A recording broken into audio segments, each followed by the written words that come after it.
Bien, buenas tardes a todos. Mi nombre es Bettina Horst, directora de Políticas Públicas, Libertad y Desarrollo, y tengo el honor de moderar esta mesa, que ya es el sexto y último encuentro de este ciclo Bases para un Acuerdo Constitucional, ¿no es cierto?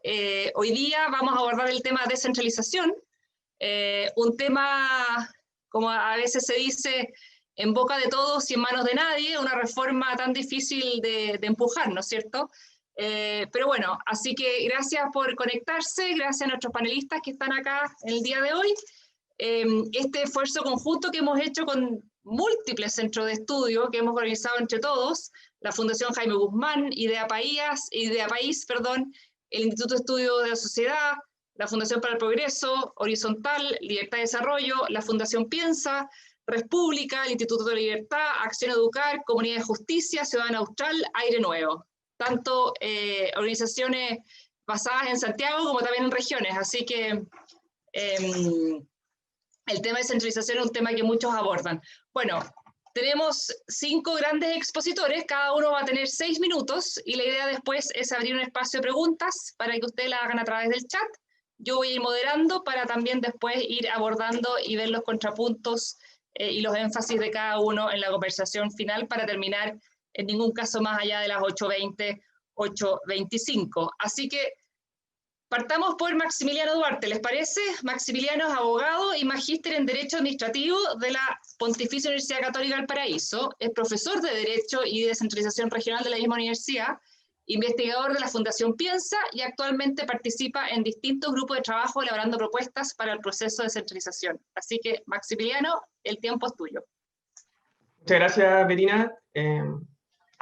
Muchas gracias a todos los que nos están escuchando, los panelistas. Voy a partir inmediatamente por cuestión de tiempo. Ya me comí como un quinto del tiempo en este ratito.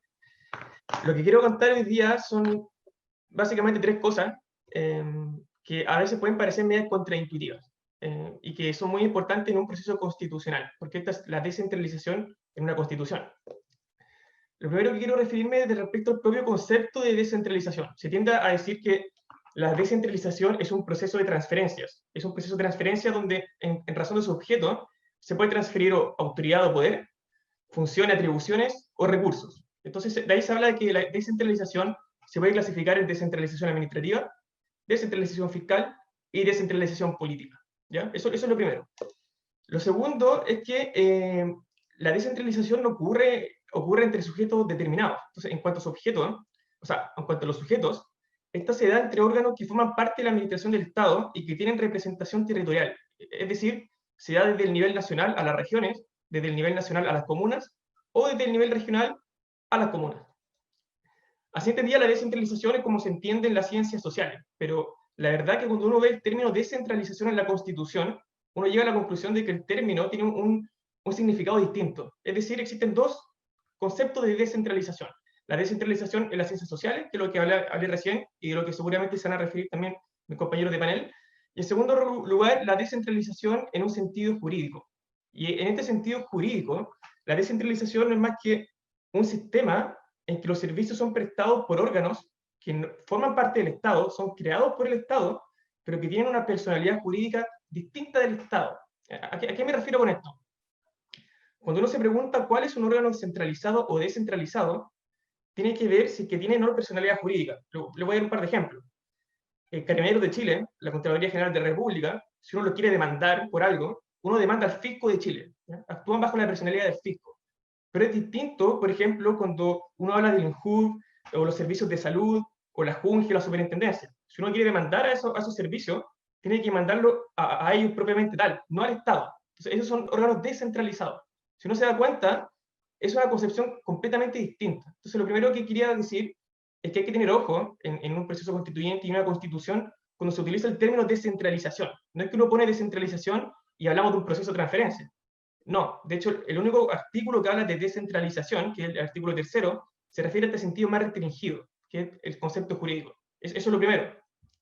Lo segundo que quería decir es que si uno ve la Constitución en su versión original, o sea, me refiero a la Constitución del 80, y uno ve la Constitución actual, uno se percata que en materia de descentralización han habido avances notables. ¿Ya?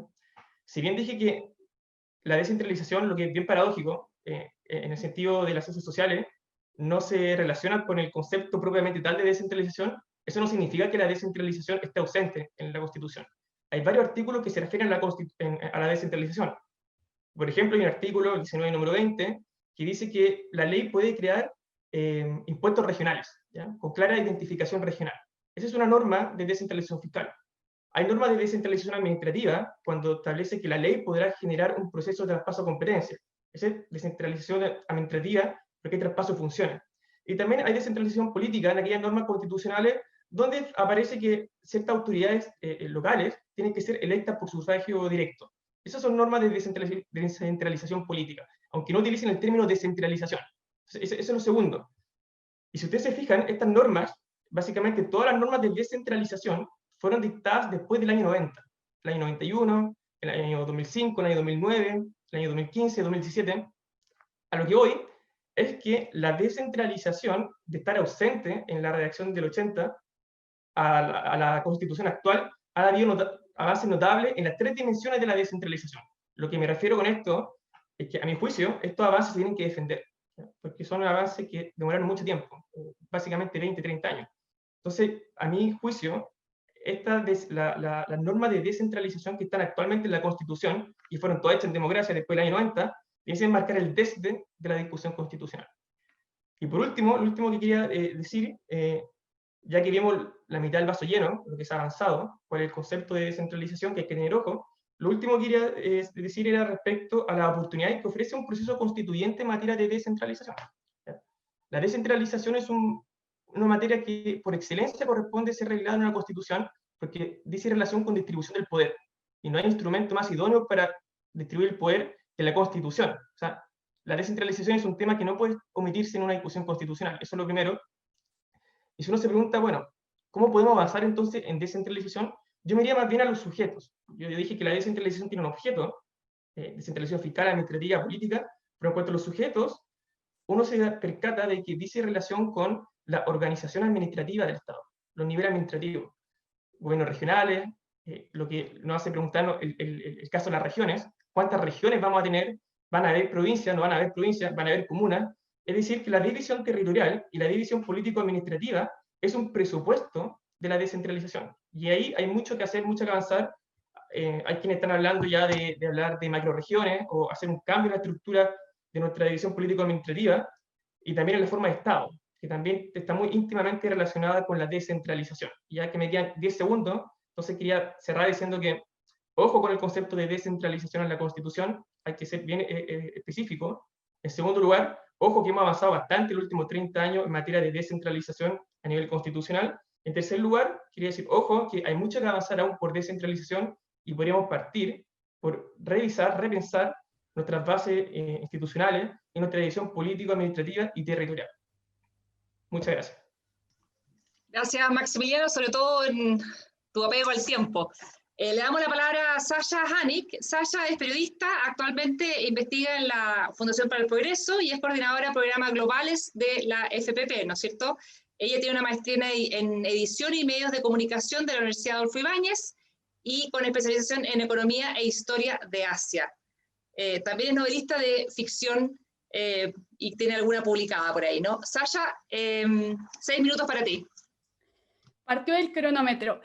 Sí, yo creo bueno partir concordando con lo que dice Maximiliano en términos de efectivamente las cosas que ya existen en la Constitución, pero proponer o plantear la idea de qué es lo que la gente piensa cuando escucha descentralización, o qué es lo que la gente, o cuál es el problema que surge normalmente cuando hablamos o pensamos en la descentralización, que es básicamente la noción que muchas veces se tiene desde regiones del poder que se concentra en Santiago o en el caso de Valparaíso, que ahí podemos discutir después, y también obviamente las oportunidades tanto de desarrollo como de finalmente expresión que existe tanto en regiones como en Santiago, ¿no? Y las diferencias que se generan ahí, porque cuando hablamos primero de concentración o centralización, y lo que la gente percibe como centralización, que es que la capital del país concentre más de un cuarto de la población. Yo creo que ya vamos en el orden de los 2/3 de la población ¿Y qué problemas vienen con eso tanto para las regiones en cuanto a oportunidades, en cuanto a desarrollo económico, en cuanto a desarrollo laboral, en cuanto a desarrollo político incluso? Y finalmente los problemas que vienen para Santiago, que vienen a ser también la concentración, el alza de los precios, el alza de la calidad de vida, la segregación que se produce porque la gente que quizás planeaba tener un plan de vida en Santiago después se encuentra con que no es tan fácil y termina, por cierto, con otras condiciones de vida distintas a las expectativas que tenía, ¿no? Yo creo que ese es el problema que la gente tiene en la cabeza cuando habla de descentralización, es esta desconexión que existe entre el centro de Chile, que hablemos de Santiago, y las oportunidades que existen en regiones. Y que es un problema que tanto afecta a Santiago en la concentración de facultades y también la concentración de personas, etcétera, y a las regiones que viven, no sé, desde diferencias de sueldo, diferencias en el acceso a servicios básicos, diferencias de acceso a la educación, diferencia en cuanto a las capacidades que tienen las empresas o las posibilidades que tienen las empresas de instalarse en una ciudad que sea distinta a Santiago, y que yo creo que también es un problema sobre todo cultural, y ahí habría que debatir cuánto de eso se puede resolver en la Constitución. Y cómo van a chocar las expectativas cuando la gente diga, bueno, queremos un país más descentralizado, y cuando llegue a la Constitución las respuestas vayan del orden o de la norma que mencionaba Maximiliano, más que en esta idea de, oye, ¿sabes qué? La ciudad de Ancud en Chiloé va a poder ofrecer la misma calidad de vida que Santiago de Chile. Que no, finalmente, no es un problema que se va a ver tanto en la Constitución, pero sí es un problema que la gente tiene en cuanto a sus expectativas. Yo, siendo de región, viviendo en Santiago por este mismo problema y siendo de región, entiendo esa visión. Y hay otra parte que también me quería referir en esta introducción, sé que después podemos hablar de muchísimos otros temas, que es el tema de la representatividad política, porque una de las otras cosas que se sienten o se perciben como problema de descentralización es la representatividad o la identificación que tienen las personas con los políticos que vienen o a representarlos o a resolver sus problemas, y cómo se toman las decisiones también desde el poder central en muchos aspectos. El ejemplo quizás más burdo que recordarán hace unos años es el cambio de hora y cómo se aplicaba la norma a nivel nacional, considerando que en Magallanes, bueno, los chicos de Ciudadano Austral no están acá, pero considerando que en Magallanes oscurecía a las 4 o 5 de la tarde por esa decisión que se tomaba a nivel nacional, ¿no? Y de ahí lo que mencionaba Maximiliano de la idea de las macrozonas e incluso las identidades que existen en Chile en todo el país. Y lo diferente que es hablar de descentralización en el norte, descentralización en Santiago y en Valparaíso, y ahí podemos hablar también del intento que se hizo de descentralización llevando el Congreso al Paraíso, y si eso realmente provocó una noción de descentralización o no, y también obviamente los problemas en el sur, y también la idea de que finalmente incluso los políticos que vienen a representar a las regiones de varios tipos y de varios estados, quizás no tienen una relación con la región que vienen a representar, o quizás solo, por ejemplo, y esto es un caso que me tocó estudiar durante un tiempo que estuve trabajando en un periódico nacional, cómo es muy fácil ser de Santiago y tener una dirección o pedir prestada una dirección para candidatearte en cualquier región del país, sin tener quizás ningún nexo de identidad.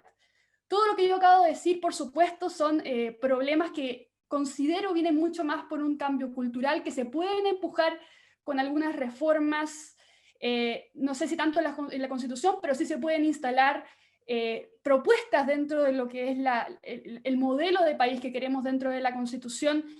¿Y qué es lo que yo creo que la gente piensa cuando piensa en descentralización? Que yo creo que eso es muy importante debatirlo, ¿no? ¿Qué es lo que la persona en Concepción piensa cuando le dicen el país va a estar más descentralizado? ¿Qué es lo que la persona en Atacama piensa cuando le dicen Santiago va a tener menos o más facultades?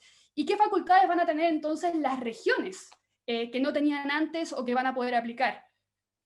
Muchas gracias. Estuve 10 segundos adelantada. Traté de hablar rápido. Gracias Sasha. Y le damos la palabra a Alejandro Fernández. Alejandro es abogado de la Pontificia Universidad Católica de Chile, es director director de la Fundación Pacto Social, fue director ejecutivo del IES y además también trabajó como jefe de división de reinserción social del Ministerio de Justicia en el año 2018-2019. Además, cuando era más joven, fue elegido entre los 100 jóvenes de la revista El Sábado y los 25 jóvenes influyentes del diario Financiero. No tienes que referirte a hace cuántos años atrás fue eso, pero vamos, gracias Alejandro. Muchas gracias, Betina. Agrego además que ahora estoy de candidato constituyente. Me río además de lo que dijiste tú, porque apareció hoy día una lámina que decía jóvenes candidatos. Encuentro que ya no pone el límite a qué significa ser joven. Bueno, voy a aprovechar los 10 segundos de la Sacha. Yo quiero abordarlo también un poco desde la lógica de la descentralización, quizás no tan jurídico, ¿eh? Si bien soy abogado, quiero mirarlo más justamente como de la noción, como qué se comprende, qué hay detrás de la idea de descentralización. Primero, que yo me puse a ver un poco las propuestas de distintos pactos, partidos, movimientos, y siempre está la descentralización en todos lados. Entonces, pareciera que algo que está súper de moda, pero nos falta quizá pensar realmente por qué es importante descentralizar, ¿no? Sobre todo cuando miramos la creación de nuevas regiones, esta figura del gobernador regional que no tiene ni siquiera muchas atribuciones, uno dice, ¿realmente hay comprensión de cuál es el problema y hay una convicción así como en corregirlo? Creo que esta discusión es muy relevante y no pasa simplemente por discutir, como lo vemos muchas veces en el debate político, respecto a cómo hacíamos adoptar un modelo federal, ¿cierto? Un gobierno autónomo, sistemas como el español, ¿cierto? Mantener nuestro sistema actual de regiones, sino que la descentralización es relevante, primero porque tiene que ver directamente con la crisis política e institucional que tuvimos en octubre de 2019. No estoy diciendo que sea obviamente la única causa, pero creo que es una causa muy importante. ¿Por qué? Porque gran parte de nuestra crisis tiene que ver con el debilitamiento de la democracia, la dificultad que tienen las instituciones democráticas para hacerse cargo de las problemáticas sociales y darle una solución adecuada. Se ha insistido mucho que tiene que ver con el cambio del sistema electoral, ¿cierto? Este problema de gobernabilidad, cosa que yo comparto. Sin embargo, ese tema está lejos de resolver por sí solo todo el problema. Creo que incluso un gobierno que pueda desplegar adecuadamente el programa de gobierno va a tener dificultades que seguirán, digamos, estando presentes. Por ejemplo, bueno, este tema no lo voy a desarrollar demasiado porque sobre todo la gente de región lo sabe mejor que yo, que es el problema de la lentitud, ¿cierto? Y la falta de pertinencia de muchas soluciones que son resueltas a nivel central. Las políticas públicas diseñadas en Santiago, aprobadas en Valparaíso, claramente no son capaces de hacerse cargo de un montón de realidades en el resto del país, incluso dentro de las mismas regiones, lleno de puntos ciegos. Y esa burocracia estatal, la lentitud obviamente genera finalmente mucha frustración desde los beneficiarios de las políticas sociales y también desde el mismo Estado. Yo trabajé en el Sename y ahí nos pasaba, bueno, que demoraban meses en poder reemplazar a un funcionario una residencia, lo cual evidentemente genera un problema gigante en su operación. Quiero tocar un poco también el tema que decía Sacha, el de la democracia representativa. Yo creo que tenemos el desafío ahora con este debate constitucional de volver a como hacer que las personas creamos en la promesa de que digamos que aquellos a que votamos nos representan de alguna manera.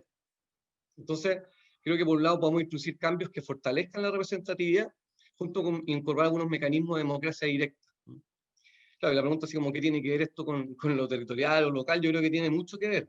Por un lado está lo que comentaba Sacha respecto a los requisitos, por ejemplo, para ser parlamentario u otra autoridad política, ¿cierto? La relación con el territorio.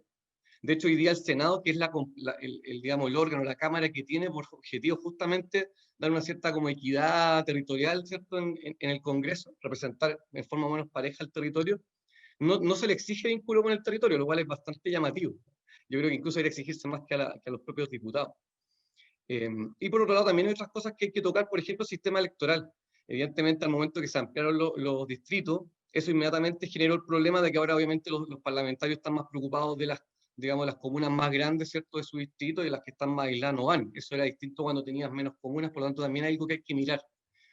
Y en el ámbito de democracia directa yo creo que también tiene mucho que ver, sobre todo porque los mecanismos de democracia directa, por ejemplo, pensando en el plebiscito, tienen mucho más sentido en el ámbito más local que a nivel más de políticas nacionales, ¿no? Los muchos inconvenientes que tiene, por ejemplo, la dificultad para entender problemas muy técnicos como una reforma tributaria, ¿cierto?, o el tiempo para poder estudiarlo, no se da necesariamente en todas las decisiones locales, por ejemplo, cuando se va a, no sé, invertir recursos en el municipio, tiene que decir entre gastar en la plaza, digamos, en el gimnasio. Y hay otro tema que creo que también nos falta siempre tocar, es la centralización dentro de las regiones, incluso dentro de las municipalidades. El mejor caso de ver el ejemplo de Bajos de Mena, que incluso dentro de Puente Alto fue totalmente aislado, por lo tanto incluso digamos, la atención principal del gobierno local estaba antes, primero digamos, en la población más cercana y no en Bajos de Mena. Y en este ámbito, por un lado, bueno, como digo, hay que revisar bien esa distribución de competencias respecto a la parte más como institucional, pero también creo que ahí es importante a nivel local mirar un poco lo que pasa con las organizaciones locales, con las organizaciones sociales, ¿no? Descentralizar no es solamente, creo, un tema de transferir poder entre los órganos del Estado, sino también transferir poder a las personas, a la sociedad civil, a las organizaciones sociales, etc. Y ahí, de hecho, hay buena experiencia. Yo me tocó, bueno, conversar mucho con dirigentes el último tiempo. Por ejemplo, en el caso de la entrega de las cajas de alimentos, hubo súper buena experiencia a nivel local, porque obviamente los dirigentes conocían muy bien el territorio, por lo tanto sabían incluso cuántas familias habían dentro de una casa, ¿cierto? En muchos casos no era una sola familia, sino que eran 3 o 4, cosa que obviamente el nivel, incluso el gobierno local, municipio, no tenía tampoco esa capacidad de ver ese nivel de detalle, digamos, tan territorial. Y esto, el tema de descentralización también es un tema que aborda otras cosas que no tienen que ver solamente con el gobierno, con el ejecutivo. Por ejemplo, el tema del acceso a la justicia. Hoy día tenemos los tribunales ordinarios, ¿cierto? Justicia, donde muchos de nosotros, incluso yo como abogado, no voy a los tribunales por cualquier controversia, incluso controversias, digamos, complejas, porque sabemos que al final se va a demorar mucho tiempo, va a ser un gasto de tiempo, recursos, etc. Y ahí también hay que mirar, bueno, otras formas de desarrollar el Poder Judicial, de la estructura. Por ejemplo, en muchos países existen los tribunales vecinales o locales, que permiten justamente resolver cosas de menor cuantía, o problemas probablemente locales, por ejemplo, entre vecinos. Y finalmente, no sé cuánto rato llevo, pero me estoy pasando. Ya, perdón, voy a apurar. Solamente quiero hacer presente que este no es un ejercicio meramente teórico, eso es súper relevante, ¿eh? Yo creo que parte del problema muchas veces de las políticas públicas es que las miramos desde arriba y no las aterrizamos con la realidad. Y por eso también es bueno, por un lado, no idealizar a las organizaciones sociales, obviamente hay mucho que fortalecerlas, prepararlas, etc. Y también a nivel de los gobiernos locales, ¿eh? Tanto a nivel regional como a nivel comunal tenemos problemas a nivel de capital humano, de control y fiscalización de los recursos, ¿cierto? De hecho, los mayores casos de corrupción los vemos ahí. Así que eso, perdón porque me pasé mucho. Bien, Alejandro, muchas gracias. Te pasaste un par de segundos, pero está bien. No estuve tan No te mal. apagamos el micrófono. Oye, viene a continuación Daniela Peñalosa, Daniela psicóloga de la Universidad Católica de Chile, es máster en políticas públicas de la Universidad de Duke, fue subdirectora del INJUF, del Instituto Nacional de la Juventud, en el primer gobierno del presidente Piñera, directora de Educación de la Municipalidad de La Reina, subdirectora de Desarrollo Comunitario Municipal de Las Condes, larga trayectoria de los municipios, y ahora quiere encabezar el municipio de Las Condes y flamante candidata a la alcaldía. Así que gracias, Daniela, y tus 6 minutos. Voy a poner acá Tu timer. Gracias, Bettina, por la invitación.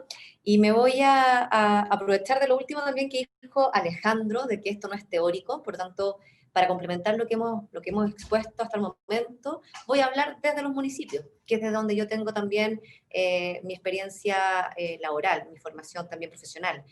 Entonces, cuando hablamos de descentralización y estuviéramos hablando en esta unidad más local, más cercana a la persona, más cercana al vecino, ¿qué significa también para nosotros desde los municipios esta descentralización? ¿Significa solamente un traspaso de tareas, que es como lo hemos visto mayoritariamente hasta el minuto? Y en ese traspaso de tareas también se genera, y me quiero agarrar acá a lo que Sasha también decía respecto a las expectativas, porque efectivamente los municipios somos hoy día brazos a través de los cuales el nivel central entrega un montón de servicios, pero no tenemos autonomía respecto de tal vez el cómo entregarlo, respecto de cómo priorizar algunas cosas, sino más bien que ejecutamos. Y en esa ejecución nos faltan un montón de variables que tienen que ver con una descentralización real. ¿Y para qué? Entonces, desde las municipalidades, desde el municipio, nos preguntamos, ¿para qué descentralizar? Y la respuesta tiene que ver, creo yo, con que descentralizar tiene que ver con ser pertinente al momento de entregar una respuesta. ¿Quiénes estamos más cerca a los vecinos? La unidad más chica respecto del Estado somos los municipios. Estamos todo el día en la calle, estamos todos los días conversando con los vecinos. Ellos también se acercan a nosotros por todas las inquietudes. Y lo que es bien notorio es que se acercan a los municipios por inquietudes que no respondemos nosotros, pero somos su puerta de entrada. Y nos piden mucha información respecto a lo que se hace en el nivel central. Entonces, ¿para qué? Descentralizar para efectivamente poder dar respuestas más pertinentes. aprovechando el impulso de lo que ha pasado en los últimos meses, donde efectivamente son los gobiernos locales o los municipios, más bien las autoridades locales las que han tenido mayor legitimidad, es una tremenda oportunidad para reflexionar entonces si esa descentralización es solamente un traspaso de tareas, pero también, como decía Alejandro, y como lo he visto yo en los últimos 6 años que he trabajado en municipalidades, también nos falta una mejora en nuestras competencias y una mejora también en nuestras capacidades. Por lo tanto, al momento de pensar en la descentralización, si solamente la pensamos como una transferencia de tareas o una transferencia de recursos, pero sin instalar capacidades, nos podría pasar algo como, y vuelvo a un ejemplo muy centralizado, la primera micro del Transantiago, que no fue capaz de doblar en la esquina y en la curva. Entonces, es importante quedarnos con efectivamente la fuerza y esta revolución de los gobiernos locales para poder hablar de descentralización, pero también manejar las expectativas. Hoy día podemos los municipios efectivamente ser el canal más descentralizado respecto de los servicios a los vecinos. La respuesta es: tenemos muchas ganas, tenemos la cercanía, conocemos de primera fuente, pero nos faltan competencias y nos falta también que nos doten de distintas variables, que no solamente sea transferirnos la tarea y la función. En esta misma lógica, ¿qué se gana cuando pensamos en descentralizar a los municipios? Una de las cosas que yo creo que se gana con mayor fuerza es la rendición de cuentas y la cercanía. Y esto que hoy día la sociedad sí nos está pidiendo, que es mayor horizontalidad y conexión entre quienes están tomando las decisiones que tienen esta cuota por importante y quienes las están demandando. Y eso se gana mucho cuando se avanza en descentralización, porque efectivamente esta capacidad de transparencia, esta capacidad de mejora del control, de mayor probidad, de poder rendirle cuentas a quienes en el ejercicio más puro de la democracia nos transfieren esta confianza de poder desarrollar los servicios que el Estado tiene que entregar, creo que es una de las mayores ganancias cuando hablamos de descentralización. Y efectivamente, me quiero volver a agarrar de la introducción de Bettina. Estamos hablando de descentralizar en el contexto de la Constitución. Y yo creo que lo que pasa con la Constitución en general es que estamos generando expectativas que ojalá podamos cumplir en la redacción de una nueva Constitución. Y como bien lo hemos discutido acá, no necesariamente la brecha o todo lo que nos falta para ser un país potentemente descentralizado y que las medidas de descentralización sean eficientes y eficaces para los ciudadanos, para las personas, para los vecinos, no necesariamente en esta discusión se enmarca respecto de cuánto más o cuánto menos tiene que tener nuestra futura constitución. Entonces el manejo de la expectativa es algo fundamental. Yo siento que la descentralización tiene mucho que ver también con un debate cultural. ¿Qué entendemos? ¿Qué queremos? ¿A quién se lo vamos a pedir? ¿Cuánto estamos demandando? Este poder de la ciudadanía, ¿a quién se lo quiere delegar? Pero ¿con qué margen también? ¿Cuánto quiero que me responda por eso que estoy entregando? ¿Cuánto quiero de transparencia por aquello que estoy también entregando? Y finalmente, yo también quiero reparar en una última pregunta. ¿Descentralizar para qué? No todas las medidas calzan bien con todas las regiones y dentro de las regiones con todas sus comunas. ¿Descentralizar para qué? Y me quiero quedar con la idea y la potencia de descentralizar es porque no puede ser tan determinante la comuna donde tú vives respecto de la calidad del servicio que el Estado te entrega. No puede depender de la recaudación propia de cada municipio para que la calidad del servicio que te entrega sea mejor o sea peor. No puede ser que lo que Las Condes tenga la posibilidad de gastar, invertir, entregar a sus vecinos, signifique tanto en la calidad del servicio si lo comparan, por ejemplo, con un vecino de La Pintana. Entonces yo creo que el foco de descentralizar es para que el Estado de Chile y el servicio que el Estado tiene que entregarle a todos los chilenos sea igual y sea estándar y pueda mejorar e impactar en la calidad de vida de todas las personas. Gracias, Daniela. Y finalmente damos la palabra a Tania Villarroel. Ella es abogada de la Universidad de Chile, máster en Derecho de la Universidad de Columbia en Nueva York, es profesora asistente de la Facultad de Derecho de la Universidad de Chile y actualmente está como investigadora, como directora de estudios, de la Fundación Acción Educar. Tania, gracias. Muchas gracias, Bettina. Bueno, yo quisiera centrarme en dos puntos principales. En primer lugar, quisiera explicar por qué me parece relevante la descentralización administrativa, y en segundo lugar, cuáles son los factores que deben estar presentes para que una descentralización administrativa sea exitosa. Y acá quiero también tomar en consideración lo que acaba de decir Daniela sobre las capacidades, que es un tema muy relevante. Lo voy a hacer en el marco del sistema educativo chileno, que es el foco de Acción Educar. Bueno, una vez un profesor me preguntó qué solución creía que era la más adecuada. Si una solución estandarizada, que fuera la misma para todas las personas, o si era una solución hecha a la medida. Mi respuesta natural fue que es mejor una solución estandarizada, me parecía más fácil, me parecía más justo, porque era igual para todos.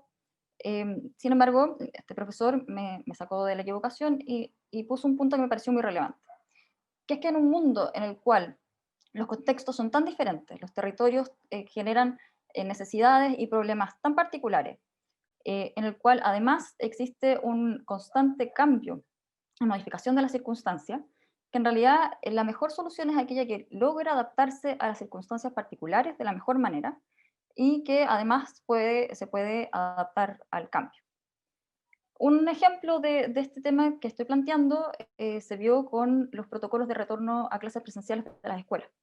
Las escuelas solicitaban reglas claras, que el ministerio les dijera cuáles eran las reglas que iba a solicitar para poder volver a clases presenciales, cuántos alumnos por sala, cuántas veces había que tomar la temperatura, cuántas veces había que lavarse las manos, etcétera, etcétera. Y por su parte, el ministerio solicitaba que las escuelas propusieran estas reglas, para que fuera una regla que fuera consciente del contexto particular de cada una de ellas. Y tiene sentido que un solo protocolo, en este ejemplo que estamos conversando, de regreso a las escuelas, no sea imposible que sea la mejor solución para cada una de esas casi 12.000 escuelas que tiene Chile.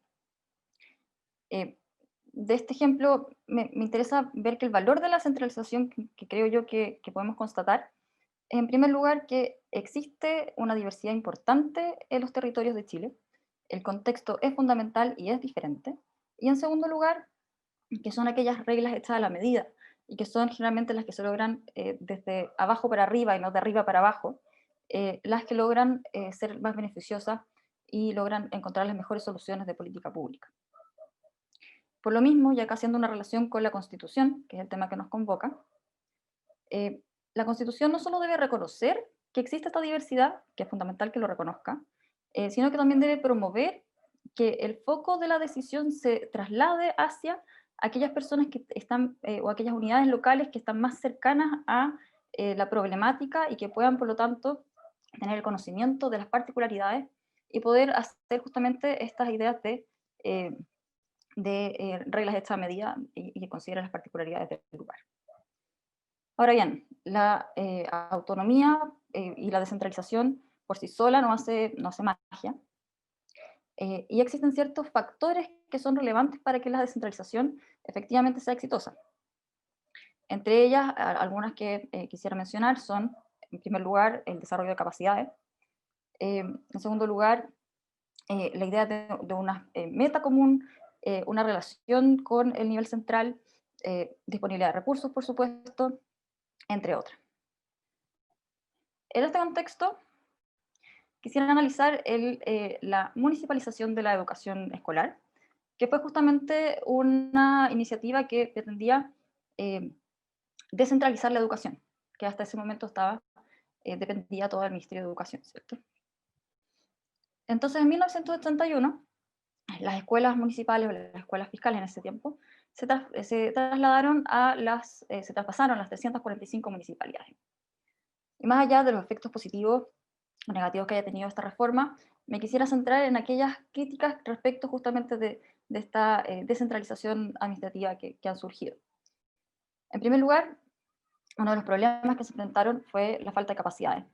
Hay un estudio que señala que de las 345 municipalidades, solo 120 tenían un equipo profesional estable de apoyo para educación, y solo de esas 120, solo 32 tenían un equipo técnico de apoyo de mayor desarrollo y complejidad. Sin las capacidades es muy difícil poder efectivamente utilizar esa autonomía para la mejora de la calidad de vida de la ciudadanía. En segundo lugar, también hay un problema de real autonomía, donde, y esto denota un poco la complejidad de la descentralización, ¿qué decisiones le vamos a asignar a qué unidad local? Es un infinito de posibilidades. Esto no es blanco-negro, hay muchos grises entre medio. Entonces, la municipalización tenía como intención descentralizar, sin embargo, las escuelas tampoco tienen actualmente una gran cantidad, las escuelas municipales, una gran cantidad de autonomía, dependiendo de la municipalidad, por supuesto. Y por último, otro tema que me parece muy relevante tocar como factor que posibilita el éxito de una descentralización administrativa es un sistema de rendición de cuentas y un correcto entendimiento del rol de los niveles intermedios, de un nivel intermedio cuyo objeto no sea ordenar y sancionar, sino que sea apoyar y permitir el mejoramiento continuo y el desarrollo de justamente las unidades locales. En conclusión, lo relevante es aprender de las experiencias y fundamentalmente señalar que la Constitución, la descentralización es muy relevante, sin embargo debe estar acompañada de otros factores para que sea exitosa. Muchas gracias. Gracias, Tania. A ver, acá hay varias preguntas en el chat. Hay una pregunta que yo creo que probablemente salió en todos los ciclos, o sea, en todas las charlas de este ciclo, ¿no? Que es, ¿hasta qué punto se requiere modificar la Constitución para empujar la política pública que acá queremos empujar, que en este caso es la descentralización, ¿no es cierto?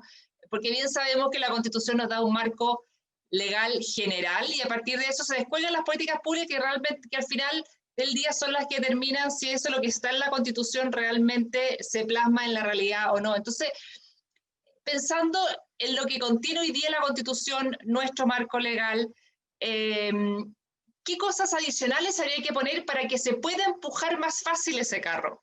Yo, en lo personal, he trabajado ya 20 años en temas de descentralización y la verdad que he perdido todas las batallas. Incluso cuando me oponía, y acá podemos tener opiniones distintas, cuando me oponía en la elección de los gobernadores regionales, porque siempre entendía que la descentralización política podía ser un problema para una posterior descentralización fiscal, administrativa, etc. Bueno, fue otra batalla más que perdí. Pero ha sido muy difícil avanzar en ese carro. Y hoy día tenemos instalada la elección de los gobernadores regionales, pero no se ha avanzado en otras reformas como son de financiamiento regional, como son de realmente transferencia de competencia, etc. Entonces, ¿qué cosas para ustedes hoy día habría que incorporar en la Constitución para que eso pueda empujar más fácil un proceso de descentralización ordenado, responsable, ¿no es cierto? Porque también sabemos que existen experiencias en el mundo donde se descentraliza, pero no todas las descentralizaciones terminan en un mejor resultado para la ciudadanía, un acercamiento del Estado a las personas. Entonces, eso por un lado, y por otro lado también, alguien planteó, creo que fue Maximiliano, respecto al tema de que la Constitución se trata de división de poderes, ¿no es cierto? Acotar poderes entre niveles de Estado, entre Estado y las personas, etcétera. Y sin duda que eso es, en buena parte, el diseño institucional que uno tiene que construir a partir del cual se descentraliza. Entonces, ¿cómo ver esa separación de poderes? ¿Hasta qué punto tiene que estar tan claro, nítidamente definido en la Constitución y cómo se resuelven eventuales conflictos? Esos dos temas, no sé quién quiere tomar la palabra al respecto, o quizás reaccionar respecto a algún punto que se planteó previamente. Alejandro, tú que vas a ser constituyente.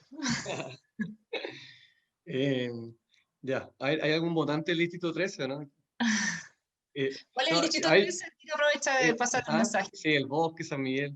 No, mira, así como hay temas súper concretos como sociales, como el derecho a salud, que efectivamente la Constitución es muy limitado el rol, de hecho muchas constituciones ni siquiera mencionan los derechos sociales o incluso algunos como objetivos sociales, el tema de la forma del Estado sí es absolutamente constitucional, o sea, incluso la Constitución de Estados Unidos, la original, que eran menos de 10 artículos, si hay algo que hacía era eso, o sea, justamente crear el sistema federal. O sea, efectivamente, una cosa distinta es, como dices tú, Betina, si basta con eso, ¿ah? Si basta con el cambio en la forma de gobierno para hacer una buena descentralización, pero en términos de estructura, absolutamente. O sea, todo lo que tiene que ver, si vamos a discutir si queremos un sistema federal, gobierno autónomo, no sé, lo que queramos, mantener las comunas o no, macrocomunas, entonces esa discusión es, como digo, absolutamente constitucional, igual que como es discutir el sistema de gobierno, ¿no? Y por lo tanto es súper relevante efectivamente ese debate, ¿no? Yo creo que es muy importante, pero hago la salvedad, que también lo comentamos varios acá, que tiene que ver con que por sí solo no basta un cambiar estructura, acá hay que transferir competencias y una serie de otras cosas que van a acompañar de políticas públicas, porque si no, finalmente termina siendo una mera ilusión, y como dices tú, Betina, en muchos casos termina siendo peor.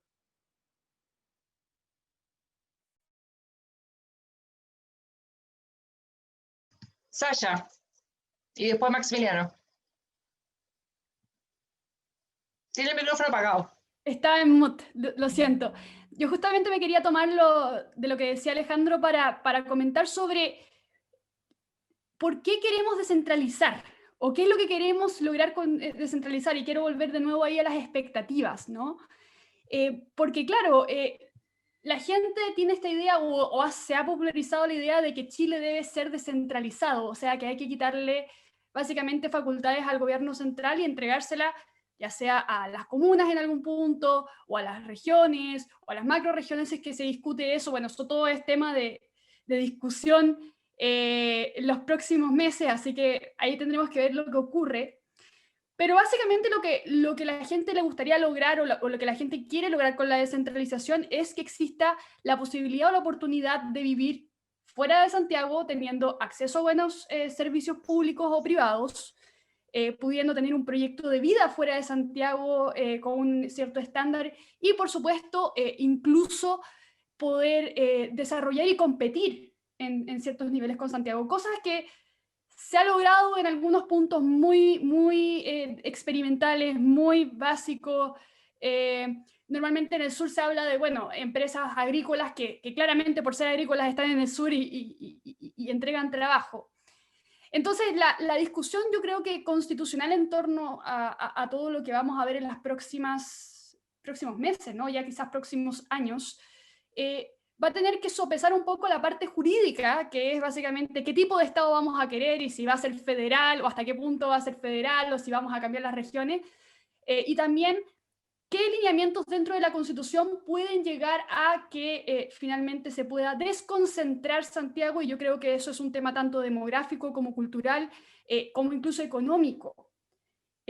Una de las cosas que siempre se discuten y que yo creo que tiene mucho que ver quizás con el ejemplo de los países más federales, son las facultades regionales o macroregionales que existen en cuanto a la atracción de inversión, por ejemplo, que suena muy alejado de la persona normal, pero efectivamente la capacidad de atraer inversión para una región de una empresa que de otra manera se pondría en Santiago significa también atraer mano de obra capacitada, significa también forzar la capacitación de la mano de obra local en muchos casos. Eso es lo que hemos visto en algunos ejemplos, por ejemplo, las salmoneras en Chiloé. Y también, por supuesto, dotar o entregarle más recursos a las regiones. Entonces, a mi parecer, y esto quizás es una opinión más personal que jurídica, por supuesto, si es que se va a cambiar la Constitución y si tenemos la oportunidad de cambiar la Constitución y si tenemos este objetivo que básicamente es desconcentrar las facultades que existen o sea, el poder que existe o la concentración demográfica que existe en Santiago, y si que tú vives en Santiago y sientes que no puedes escapar de Santiago, te quieres ir a Conce o a Coyhaique o a Punta Arenas, básicamente existan formas dentro de la Constitución que se conviertan en incentivos después, en el largo plazo, incentivos para que las leyes vayan después dirigidas y se formen en torno a la idea de un país descentralizado, ¿no? Y eso puede ir desde las cosas más locas y las que más me han refutado, como que las regiones tengan la capacidad de atraer inversión a través de incentivos tributarios duros, incluso en aspectos totalmente distintos al poder central, hasta cosas que tengan mucho más que ver con capacitación, con mejorar la calidad de los colegios. Respondiendo un poco a Tania, es común el caso de gente que no se va de Santiago porque quiere que sus hijos vayan a un buen colegio. Es algo que se repite en varios casos. Y sé que la conversación quizás es demasiado demográfica, pero con las personas se va el capital humano, con las personas también se mueven las capacidades, con las personas también se van generando gobiernos locales, iniciativas locales y por lo tanto un cambio cultural en el largo plazo. Por supuesto que va a haber un proceso de adaptación. Yo creo que todas las cosas que se cambien en la Constitución, si es que se cambia el régimen presidencialista semipresidencial, si es que se cambian algunos aspectos, por ejemplo, en el rol del Estado, si es que se cambian algunos aspectos en el rol incluso, no sé, de las cosas más básicas como la libertad de expresión, el derecho a propiedad, etc. Por supuesto que va a haber un periodo de adaptación que en algunos casos va a ser más duros que en otros. Pero en general, o la base, y si se tiene la oportunidad de cambiar la Constitución, lo que debiera ir ahí es pensar de qué manera podemos generar los incentivos para que en el mediano y en el largo plazo se descentralice el país. Gracias, Sasha. Maximiliano, ¿tú habías levantado la mano? Sí, bueno, respecto a la pregunta, ¿hasta qué punto descentralizar? La verdad es que la Constitución no es algo así como una bala de plata, y hay muchos temas que son dinámicos. La descentralización y el centralismo son temas que son dinámicos, van cambiando, y no tiene que estar escrito en piedra. O sea, tiene que haber un margen de acción para que los proyectos políticos puedan avanzar o ir retrocediendo dependiendo de cómo se va dando la descentralización. A mí me causa yo creo que mucha rabia, y también a muchos les causa risa a la vez. Por ejemplo, no sé si recuerdan hace poco, para no ir tan lejos, cuando se hizo una medida de confinamiento en Aysén y se habló respecto a los cines, de la capacidad de los cines de Aysén. Y en Aysén no hay cine. O sea, imagínense las personas, los habitantes de Aysén, cuando se dan cuenta que están haciendo una política pública de Santiago respecto a una situación que no existe. O sea, eso yo creo que esto lo quiero linkear un poco con lo que dijo Alejandro, que viene por lo cultural y también por la desafección que producen decisiones de ese tipo en la ciudadanía, cuando uno se da cuenta que desde Santiago te están imponiendo una medida que es inviable, y que no solo es inviable, sino que supone un completo desconocimiento de la realidad de esas personas. Eso yo creo que produce mucha desafección, rabia, y es muy entendible. Y esto también lo quiero relacionar con lo que decía Tania también y Daniela, que la Constitución sí puede establecer ciertos principios. Por ahí Tania dijo que no todos tengan, que no sea una política uniforme para todas las regiones. Bueno, eso en nivel constitucional, yo estoy particularmente en una comisión haciendo una propuesta constitucional de descentralización, y ese principio que nombra Tania, o sea, lo que nombra Tania, lo incorporamos en un principio que es diferenciación territorial. O sea, que las políticas sean enfocadas dependiendo de la realidad de los territorios. Yo creo que se pueden dar directrices, pero esto no significa hacer la propuesta política pública concreta, sino que son marcos para que la política se pueda desenvolver. Y lo otro también que a mí me parece imprescindible en temas de descentralización, voy a decir una palabra que puede también ser satanizada, por decirlo de alguna forma, que es subsidiariedad. En materia de descentralización hay un tema que es de subsidiariedad territorial importantísimo. Es decir, que sea el nivel que está más cercano a la gente, y si que puede, que realice las funciones correspondientes. Y eso también supone que a veces la subsidiariedad se ha malentendido, se habla como simplemente un derecho de abstención, pero eso supone, y siguiendo lo que decía Daniela también, que si hay una municipalidad que no pueda ejercer una competencia, ya sea por falta de capacidades o incluso porque no quieren. Imagínense que el gobierno central comienza a transferir competencias sin preguntarle a las comunas o a las regiones. Puede que sencillamente una no quiera, o que una queriendo no pueda ejercerla. Y en esos casos tiene que existir un apoyo. Y yo creo que el principio de subsidiariedad, entendido como subsidiariedad territorial, permite abarcar de cierta forma esa problemática.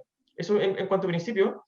Y lo otro, definitivamente, que también hay que ser sincero, sincerar el debate. Acá en temas de descentralización hay una evidente falta de voluntad política.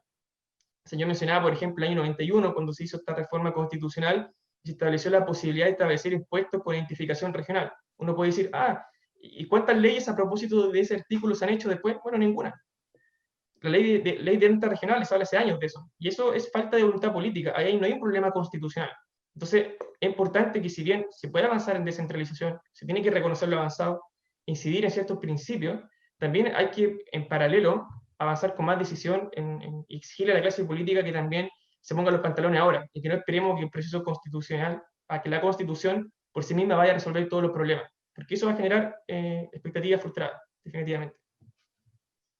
Gracias, Maximiliano. Daniela había levantado la mano, y yo solo quiero hacer un comentario. Cuando hablamos de centralización, yo fui consejera regional a fines del 2000, cuando eran todavía elegidos por los concejales, y la verdad que siempre la descentralización, muchas veces se habla que de Santiago hacia las otras regiones, ¿no es cierto? Pero la verdad que descentralización, también la municipalidad de Santiago sufre del centralismo.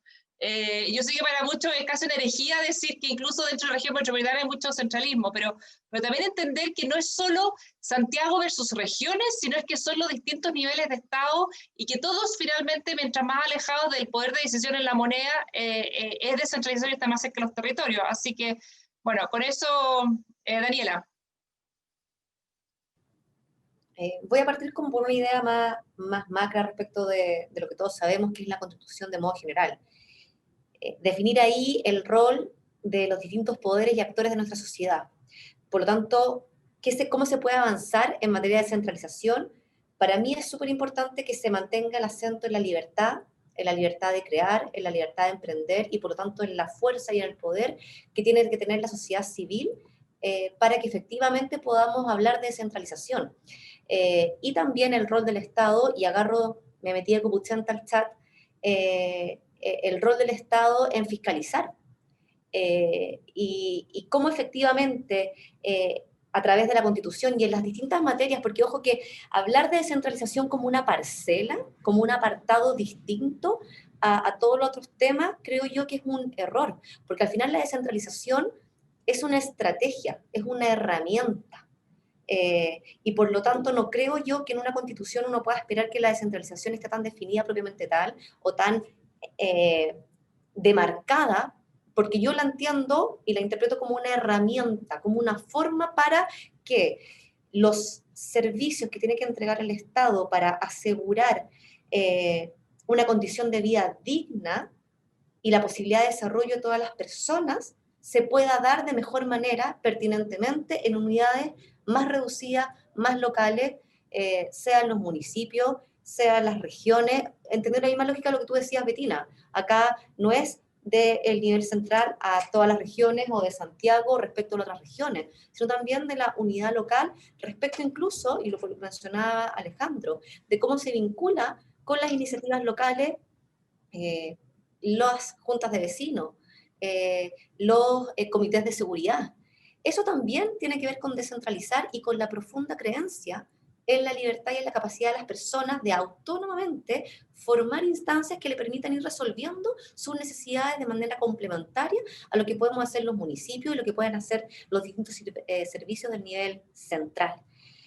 Por lo tanto, haciendo esa reflexión, a mí lo que me gustaría poder ver en una constitución es que todas las variables que aseguran una vida digna y una capacidad de desarrollarse las personas en su máxima expresión estén presentes bajo un paraguas absoluto de libertad y otro también aspecto importante que tiene que cumplir las instituciones públicas como es la probidad, la transparencia y la capacidad de fiscalizar y de poder ser auditables. ¿Para qué? Para mí la clave entonces de la descentralización, ¿para qué? Para que todos los municipios, todas las regiones sean un reflejo de un mismo Chile, de un mismo país. Y también para que los barrios puedan ser cada día una mayor concentración de oportunidades que le permita a la gente recibir la calidad de servicio pertinente del Estado y poder soñar e idear autónomamente la forma en que se quieran desarrollar. Gracias, Daniela. Tania, y después parto nuevo con otro bloque, Alejandro. Gracias, Betina. Bueno, la pregunta sobre qué cambio hay que hacer en la Constitución es fundamental y es lo que nos convoca, ¿cierto? Y ahí yo creo que hay que hacer una distinción entre qué cosas queremos mantener de la Constitución actual, que creo que es un punto también muy relevante, y qué cosas queremos cambiar o también agregar. Y en mantener creo que es fundamental mantener la autonomía de los grupos intermedios.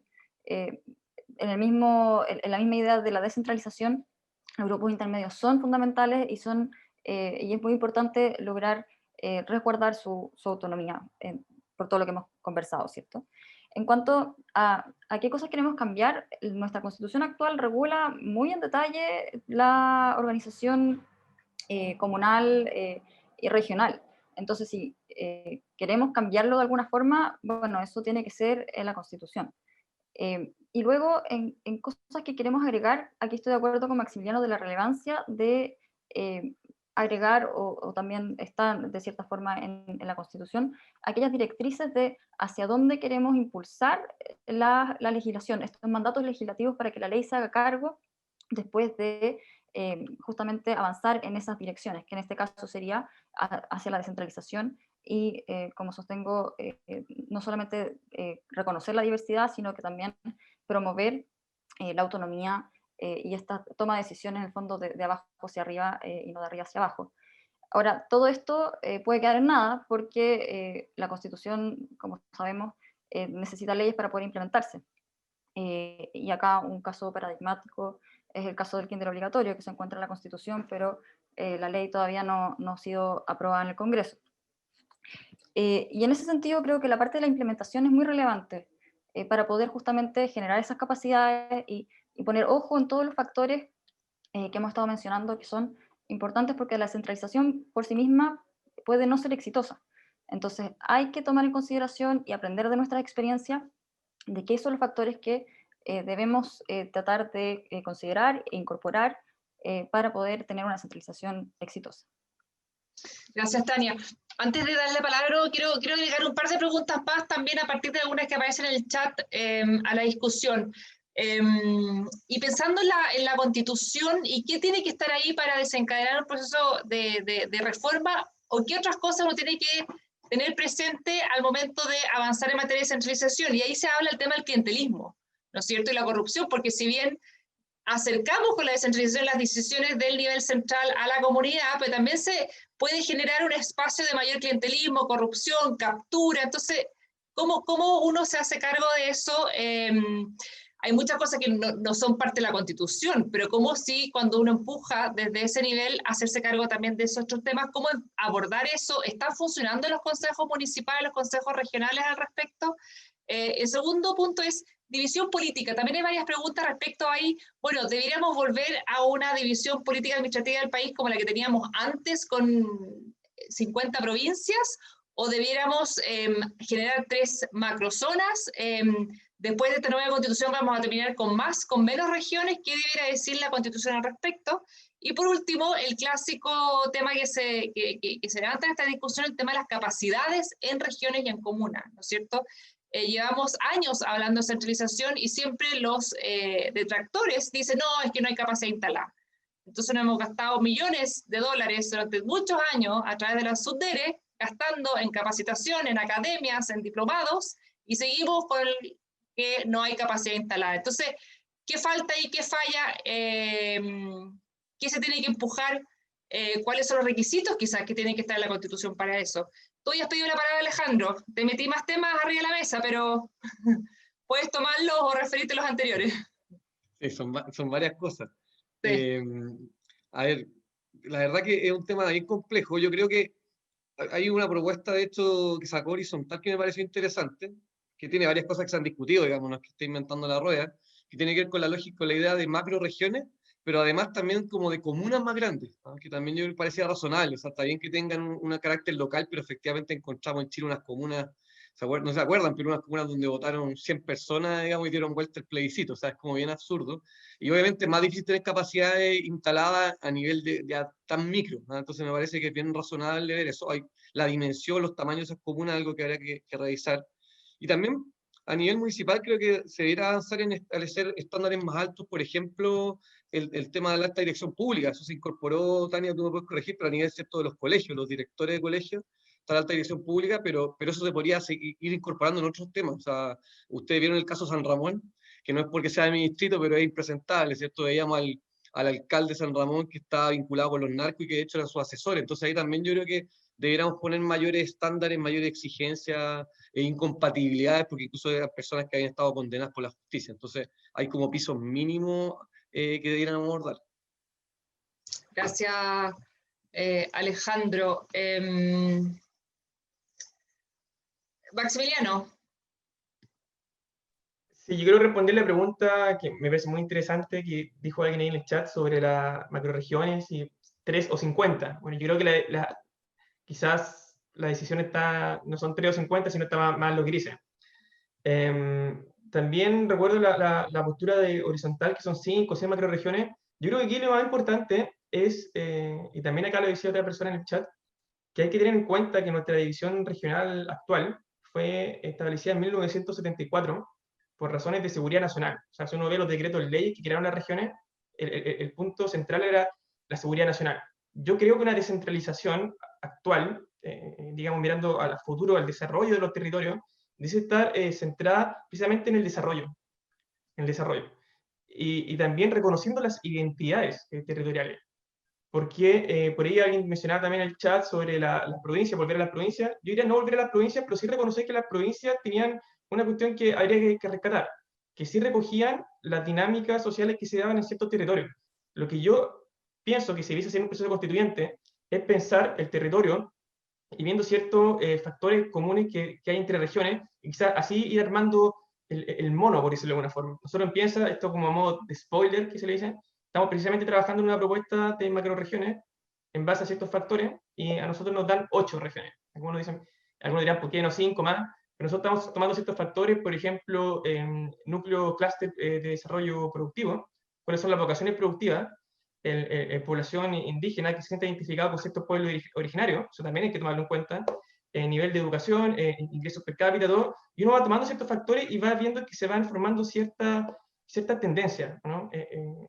Hay ciertas regiones que comparten mucho estos elementos, otras que no tanto, y ahí uno va tratando de armar algo. Yo creo que ese ejercicio debiese hacerse, o sea, para mí es indispensable hacerlo, eso es propio de un proceso constituyente, esa materia, y así como Horizontal piensa y otras organizaciones lo están haciendo, yo creo que debiésemos generar ciertos factores, ciertas condiciones, y decir, ¿en base a qué vamos a hacer regiones? Esto no es dividir por dividir. O sea, aquí hay que reconocer, como dijo Alejandro, las culturas, las identidades territoriales. Y yo creo que ese ejercicio hay que hacerlo.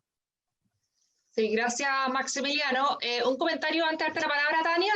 Recordemos que la división administrativa del país está en la Constitución y no hay en ninguna parte, ni la ley orgánica, ni nadie dice cuáles son las condiciones mínimas que deberían tener. O sea, hoy día no hay ninguna contención ni administrativa, ni geográfica, ni nada. Es simplemente presiones, bueno, legítimo. Todos quieren ser región porque también hay un tremendo centralismo dentro de las regiones.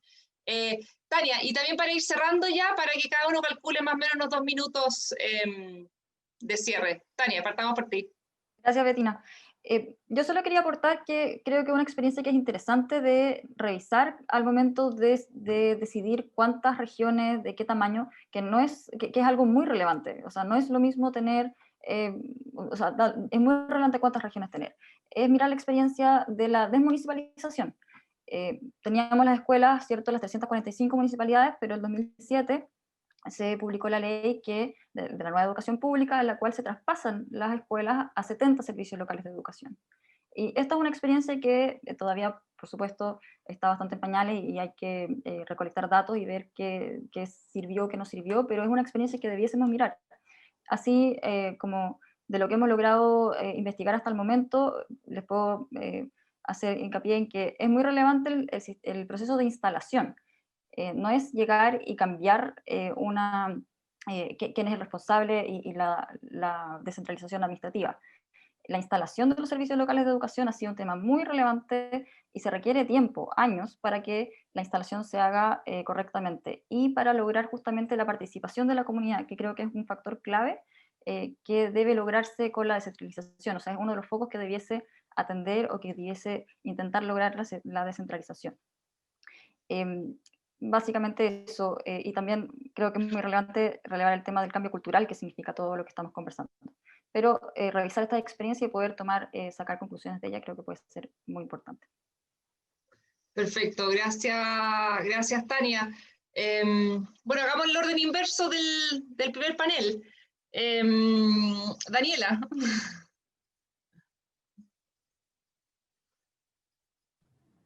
Bueno, para cerrar, quiero volver a recalcar esta lógica de descentralizar para qué y descentralizar cómo, poniendo el acento en que la descentralización, desde mi punto de vista, es una herramienta para lograr un objetivo, y ese objetivo es poder hacer que todos los chilenos, todos los vecinos, todas las personas podamos recibir los mismos servicios para poder desarrollarnos en nuestra máxima expresión, en lo que nosotros queramos con nuestra plena libertad, y también para poder tener los servicios mínimos que el Estado debe asegurarnos para vivir en dignidad y con las oportunidades para poder desarrollar y cumplir ese ideal de vida que todos queremos. Por lo tanto, resaltar también que al momento de pensar en una descentralización, y acá lo vamos a decir con fuerza, en la revolución de los gobiernos locales y de los municipios, pensar también en cómo atribuir mayores capacidades a los funcionarios públicos que están en esas municipalidades y en la unidad en la que efectivamente se está descentralizando. Y agregar también la idea de cómo podemos hacer de que cada barrio, en su capacidad de ser una concentración de oportunidades, de que cada municipio pueda reflejar el mismo Chile.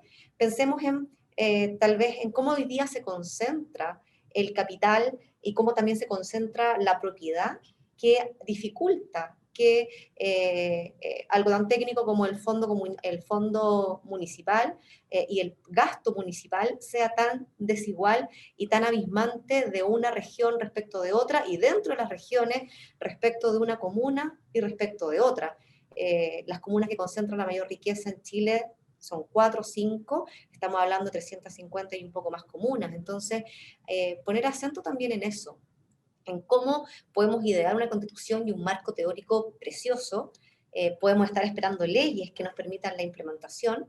Si al final del día la descentralización como herramienta no va a permitir mejorar la calidad de vida de las personas, es retórica. Gracias, Daniela. Alejandro, yendo detrás para adelante. Me convenció Daniela, voy a votar por ella. Muy buenas palabras. Sí, yo la verdad que iba a abordar algo nada que era, pero es que a mí me llamó la atención en la discusión de la composición de la Convención Constitucional. Se discutió mucho el tema de los escaños reservados, el tema de incluso cuota por personas con discapacidad, paridad, pero la composición quedó súper centralista, ¿no? ¿Sabes? Porque la composición de la Cámara de Diputados no tiene que ver con equidad territorial, sino que más bien con una proporción con la población. Por lo tanto, ya partimos con un problema, ¿no? Los incentivos no están precisamente puestos para que avancemos más descentralización. Yo creo que es un tema que me llama la atención porque no se discutió, ¿no? En los inicios de la República nos llevó hasta las armas ese problema, y ahora como que pasó bien desapercibido. Bueno, y un poco reforzar lo que decía Daniela respecto a la necesidad de esa equidad en la distribución de recursos, ¿no? Yo creo que eso es muy fundamental. Finalmente los municipios son, más allá de las políticas públicas que se diseñan desde arriba, la ejecución de la política pública es responsable de los municipios, y ahí, digamos, esos son finalmente los principales responsables de la percepción del estado de las personas y de la calidad de vida, ¿no? Son ellos finalmente como digo, lo más importante, y por eso que creo que es fundamental tanto la distribución en términos de recursos más equitativa como también en competencias. Esperamos, Bettina, que no sea solamente retórico y de verdad hacemos eso. Gracias, Alejandro. Sasha.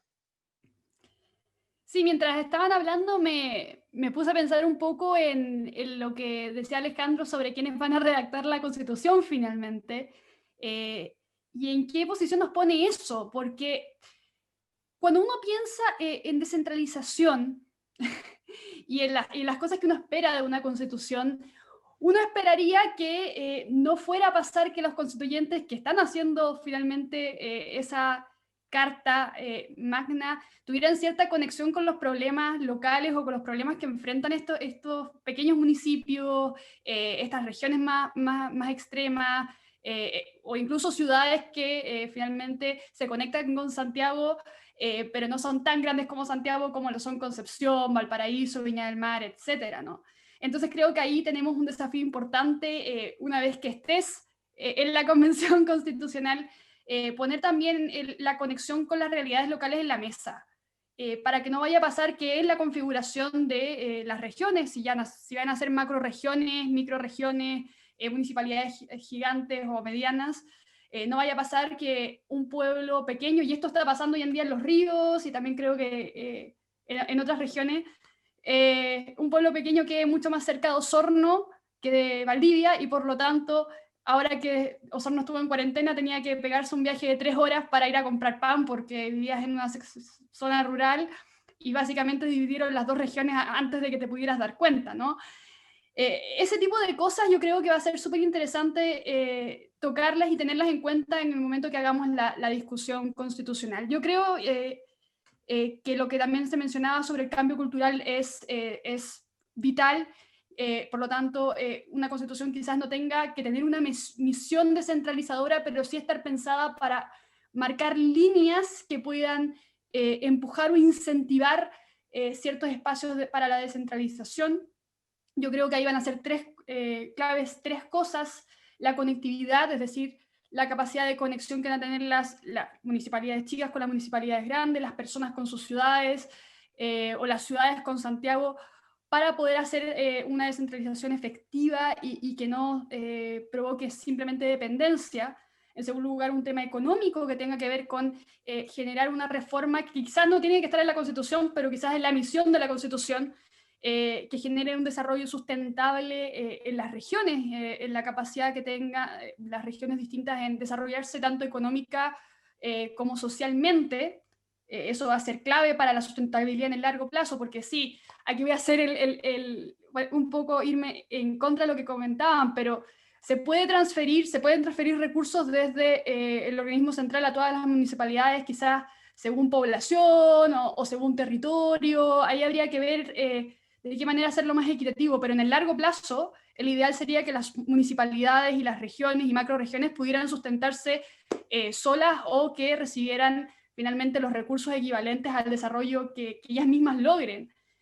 Porque si el objetivo es que la gente viva mejor, entonces más allá de la administración del Estado, las personas en su día a día tienen que tener la capacidad para vivir mejor en sus contextos, ¿no? Y eso yo también creo que es súper importante y se ve hoy en día tanto en los ingresos y la diferencia de ingresos, como en la diferencia de acceso a servicios públicos, como la diferencia de acceso al cine, o incluso la diferencia de acceso a productos. Hoy en día el precio de las verduras y las frutas en el sur es mucho más caro que en el centro. Y eso genera diferencias. Entonces, en el largo plazo yo creo que es vital, ya sea en la Constitución o en la emisión de la Constitución, o en leyes que se hagan en el futuro, o en el trabajo que hagamos, generar reformas que lo que logren es que las regiones, o macroregiones o microregiones, puedan sustentarse solas, idealmente. Gracias, Sasha. Maximiliano. Bueno, yo creo que los demás panelistas dieron como un esclavo. Yo creo que aquí 2 puntos muy importantes. Lamentablemente para ellos yo no voto en ninguno de esos distritos. El tema de la cultura y los recursos. El tema de la cultura es muy interesante porque aquí se da un debate como el tema de qué es primero, el huevo o la gallina. O sea, necesitamos un cambio cultural y que la cultura haga los cambios institucionales, o si los cambios institucionales también pueden desencadenar cambios culturales. Y yo creo que hay de las dos cosas.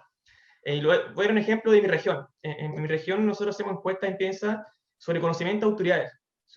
El 99% de las personas de la comuna que menos conoce a su alcalde, 98%. El 100% conoce al presidente. Pero fíjese que a nivel regional, ese grado de conocimiento es inferior al 30%. Entonces, evidentemente, ahí hay un vacío a nivel intermedio que también es cultural. O sea, el no conocer a tus autoridades, el no conocerla produce un problema bien importante en términos culturales, creo yo.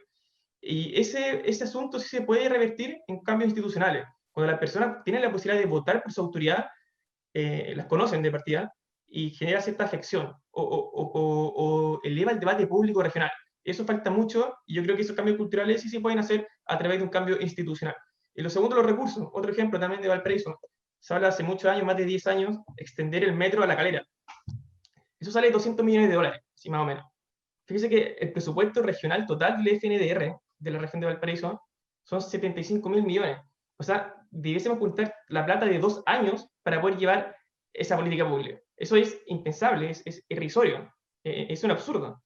Y por eso que pasa que en las regiones y los consejeros regionales tienden a financiar proyectos que son pequeños, que son muy importantes para las comunidades, pero a veces también hace falta un gran proyecto de infraestructura, una victoria regional.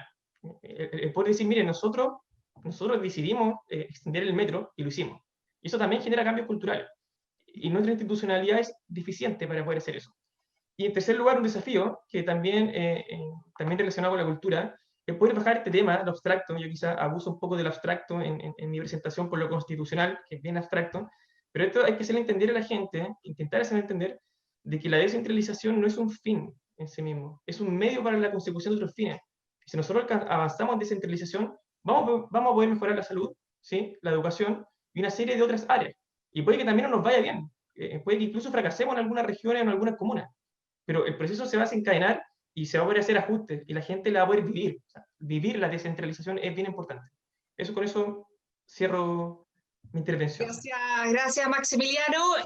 Bueno, muchas gracias por todos ustedes, la preparación, las intervenciones, las reflexiones. Y hay varias cosas que salieron en forma transversal. Uno, recordar que siempre cuando hablamos de centralización, el foco finalmente está en el ciudadano, ¿no es cierto? Esto no se trata de generar poderes intermedios, políticas, o sea, fuerzas políticas intermedios o caudillos intermedios o burocracia intermedia, sino que finalmente siempre está cómo llegamos a esa comunidad, a esa localidad, a ese barrio que hoy día recibe servicios deficitarios, uniformes por el nivel central o con el municipio falta recursos. También recordar que la descentralización, y también sale en la conversación, tiene que hacerse cargo de las concentraciones territoriales que hoy día existen en el país, ¿no es cierto? No puede ser que el esquema de municipios que hoy día tenemos en el país repliquen la concentración territorial que tenemos de recursos y acceso a esos recursos a través de ese nivel de Estado, sino que precisamente la descentralización lo que tiene que hacer es que el Estado logre de alguna forma emparejar esa cancha para los distintos ciudadanos y de nuevo el foco en el ciudadano. Sin duda todos sabemos que una nueva constitución no va a ser un Big Bang y que es una reforma que va mucho más allá de una nueva constitución. Tenemos una reciente reforma constitucional que fue la elección de los gobernadores regionales, que era como la gran batalla para muchos descentralizadores el poder lograr eso. Eso se logró y hoy día en materia de descentralización siento que en la constitución lo que queda por implementar, perfeccionar esa ley y que ello efectivamente se traduzca en un buen modelo y no en un problema o en un mayor conflicto entre poderes del Estado o entre políticos electos, que también está ese riesgo. Así que, bueno, muchas gracias a todos. Alejandro, yo sí voto en San Miguel, así que cuando me mandes tu propuesta de constitución, evaluaré mi voto.